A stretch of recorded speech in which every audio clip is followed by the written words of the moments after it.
Hi, good morning, and welcome to the ZP Vlog and Podcast. We do the Vlog and Podcast every Sunday at 8 a.m. London time, and it's really just a wrap up of the news from Zimmer Peacock for things that we've been up to and articles that we've put out for this week. So I will essentially jump straight into it, and let me go to the first thing that we're going to talk about, which is we did mention last week in the vlog and podcast that we recently did a Wearables Conference in San Francisco. Obviously at Zimmer Peacock, we do contract development, contract manufacturing. There's a lot of CGM, continuous glucose monitoring, in our portfolios. But we're also interested in kind of the wider wearable cortisol, wearable testosterone, wearable lactate.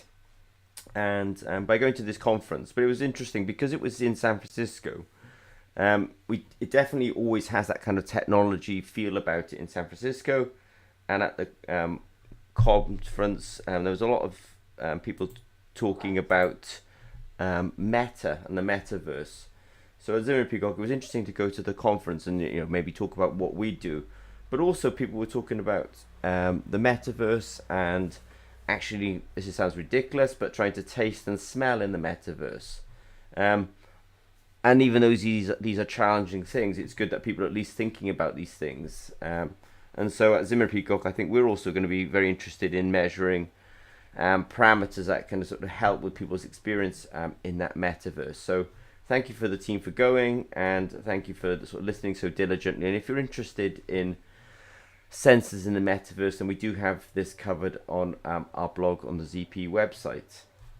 Some other news from Zimmer Peacock for this week was we've also I know we do a lot of things at ZP in the liquid phase, and we have mentioned this, but we've been progressing into the gas phase recently. The kind of three common states of matter on the planet are at least people know about a solid state, gas phase, and liquid phase. And at ZP, we've been doing some more and more work in the gas phase, and so we did put out some more data on a carbon monoxide sensor that we've developed. So this carbon monoxide sensor, it can actually go up to 700 degrees Celsius, and we've stressed it at 700 degrees Celsius for 60 minutes just to make sure that it was good. So we're very happy let's say with that sensor, and happy that it's not only a carbon monoxide sensor, but it's also a high temperature carbon monoxide sensor. So thank you to the team for testing that and also developing on that. So we're very pleased with their results there.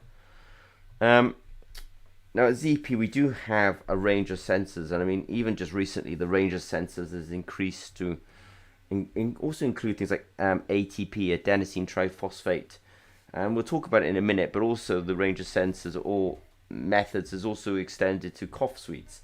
But I'm just there saying there's a large range. Now, one of our engineers was recently hiking in the sort of Norwegian hills and mountains. There's an image on the website. One thing I didn't appreciate that in Norway they seem to have quite a large sheep population. But anyway, that said, the reason that we were talking about hill sheep farming in Norway is because many of our sensors can actually play an environmental role. So we have our conductivity sensor, which can be used for measuring salinity. In that you can measure the sort of environment when people are doing water, basically extracting drinking water from seawater. The sodium sensor is similar as well, that it can actually measure the salinity. We have a phosphate sensor. There is a problem in lots of rivers and coastal areas of nutrient enrichment, which is then leading to unfortunately pollution. I just want to say hi to Saran this morning. Saran has joined us, so thank you very much to Saran for joining us this morning. So one of our engineers, she was up on the mountains. She suggested the phosphate sensor because it's good for nutrient measuring. We also have an ammonium sensor. And I think when you've got urine and such things, you can also have ammonium as a source of nutrients. So you may want to measure nutrients in the water as well, and ammonium being one of them. Calcium is really interesting, actually.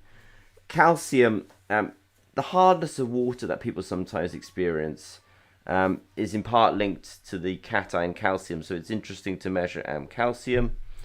And so we also have a sensor for that, which is pretty useful for measuring environmental. And then you should never forget pH. So we have our solid state pH sensor, which is really unique. Our chloride sensor, again, this is linked to salinity. This is an important one now, our oxygen sensor. Our oxygen sensor can measure dissolved oxygen. And so whether a watercourse is deoxygenated and therefore anaerobic, when things are anaerobic, I think they describe them then as sort of brackish. You kind of get bacteria growing and you can get a kind of a smell, and the whole thing looks doesn't look too nice, and I think it's essentially going into a sort of bad state. Then you can have aerobic systems where you've got running water and there's plenty of oxygen in the water and therefore there's plenty of fish. So our oxygen sensor can help there. And then we also have our nitrate sensor, and this is again linked to sort of nutrients, in the environment.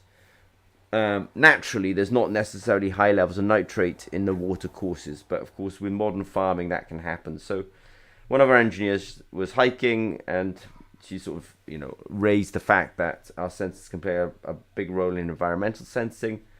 And the answer is yeah, absolutely. I completely see that, and I do appreciate the insights that our engineers provide to us. This is a bit of a personal favourite for me from this week. We have really an excellent team of electromechanical engineers, and we're good at our electrochemistry, so we do understand how to do electrodepositions, electroplating, electropolymerization, electroabsorption techniques. We know how to do these things, but sometimes you need to do it on an object that is very different, in terms of you can't just use a standard electroplating jig. And so our engineers, as part of our electroplating services, actually develop new jigs, and so we're very appreciative of those. And also it's very good that actually the guys are able to talk about this and put it into the public domain and take these really nice images. So thank you to the team for doing that, and they know exactly who they are, so thank you very much. I also, every Thursday we do a ZP developer zone. The ZP developer zone is very important to us. This is a way of us giving value back to the community that wants to develop or utilize sensors. And so this week we had questions about pH sensors, measuring glycine, measuring electrolytes, using microneedles, and also glucose strips and CGM. So every week we do this ZP Developer Zone webinar. It's 8 a.m. London time. This week I personally had a few internet issues and it got a little bit delayed, but all fixed. But I like the fact that there's 5 questions there, and they're sort of related, but they're also a real mixed bag of things that we cover in those webinars. So I think they can be quite informative. Now, this is a personal favourite of mine and something that is moving ahead, and I'm glad that some of our engineers are online this morning, because we have this really cool, let's say, robot in one of our sites. And this week we just took a quick video because one of the engineers at that site, he's developed essentially a sort of carrier board. What this carrier board does, it allows us to take individual screen printed electrodes or individual electrodes and put them onto the robot essentially head, and then the robot can actually move those electrodes around from station to station and dip them into solutions, bring them out of solutions. And because we have a parallel potentiostat also in that particular facility, it allows us to electrochemically address electrodes and do processes on there. At the moment we might do these kind of processes manually. Sometimes we're pipetting solutions on and off screen printed electrodes, but we also do have a robot that can process tens of electrodes at a time and do this. And of course we could scale this up by simply doubling and tripling the robots that we actually have. But it's just to say that we've recently had an improvement in it, that the guys now have made the head of the robot have a slide-in, slide-out PCB that we can then populate with screen-printed electrodes. So it's a super useful tool for us and something that we're implementing in our manufacturing processes. So well done to the guys for working on our robots.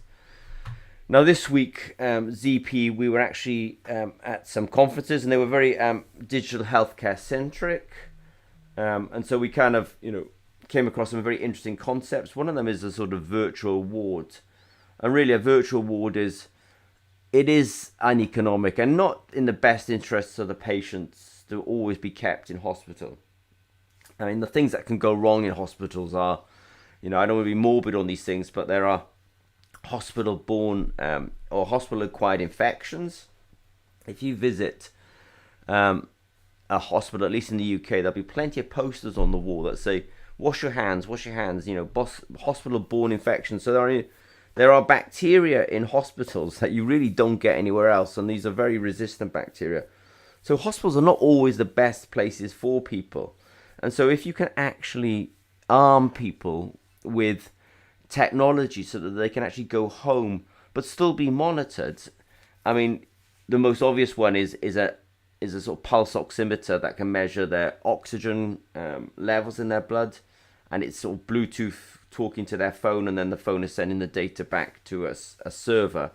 That would be an obvious way of having somebody away from the hospital but still being monitored, and you could similarly do it with ECG as well. So at Zimmer and Peacock, obviously, we like to do things that are a little bit harder, and so we do have a technology stack which we call sensor to API. And this week we talked about glucose to API. And what that means is, if I said the term glucose API, which is a bit more specific, is you measure somebody's glucose, but you're immediately getting that data to the cloud. And we're able to do that because we have the sensors, we have the electronics, we have the apps. The apps provide connectivity to our Julie database. We can get the raw data in there, and then you can call upon the Julie database using an API call, an application program interface. So it's just to say that at Zimmer and Peacock, we do go to a lot of conferences. It helps us stay informed, helps us stay up to date. And when we're there, you hear about these kind of applications where, as I say, they talk about virtual wards, and we realize that we can also play a good role, let's say, in virtual wards. Now, last but really not least, this is the most fun thing I would say that we released this week. We did some work a little while ago analyzing cough drops, and because we have this platform we call Omnisense, we're actually able to turn these things into products really rapidly. I mean, the story to this was that you can buy confectionaries for treating coughs. They've often got menthol and eucalyptol in them. And they might come in sort of 3 flavors: cherry, original, extra strong. And these cherries, original and extra strong, all have different amounts of actives in them. And we were able to take these cough drops, make a solution of them, test them on our sensors, and actually demonstrate that we were able to determine or distinguish between the 3 different flavors. And because this is Zimmer and Peacock, we were able to quickly, using our Omnisense platform, actually turn that into a product. So thank you to the team for doing that, and really kind of a very fun, interesting way of using electrochemistry. So if I was to summarize this week, I think that's really quite an eclectic, I don't want to say bunch of stuff, but it's a good reflection of what we do. We've been to San Francisco. We've learned about the metaverse and the use of sensors there. We've been developing our own high temperature carbon monoxide sensor, so learning and science from Zimmer Peacock. We've been thinking about using our sensors in environmental applications, but then also our engineers have been working hard on developing new test jigs and rigs in order to electroplate onto customer specific projects. Don't forget, if you've got any technical questions on Zimmer Peacock, we have our webinar every Thursday at 8 a.m. And then our engineers have been working on robotics for a robot that really can manufacture electrochemical biosensors. Virtual wards, the idea that you're monitoring patients remotely, continuously and remotely. And I think it's both in the interest of economics, but more importantly in the interest of the patients. And then lastly, Zimmer Peacock, we use electrochemistry. Electrochemistry can deal with very dirty, let's say, non-transparent samples like cough sweets, and so well done to the team for developing a new methodology for analyzing cough sweets. So I think that's it for this week. Thank you very much to. Oh, I just want to say hi to Aftab this morning. Nice to see him, and I want to apologise to him because I think he's got affected by my internet issues. But you can see we've fixed all of that. And just as a personal call to Aftab, if people are interested in glucose to API, do let me know, and we'll generate some more material around that. So I just want to say thank you very much. I want to say have a good week. Thank you to Saran, and thank you to Aftab, and you guys take care, and I will speak to you all soon.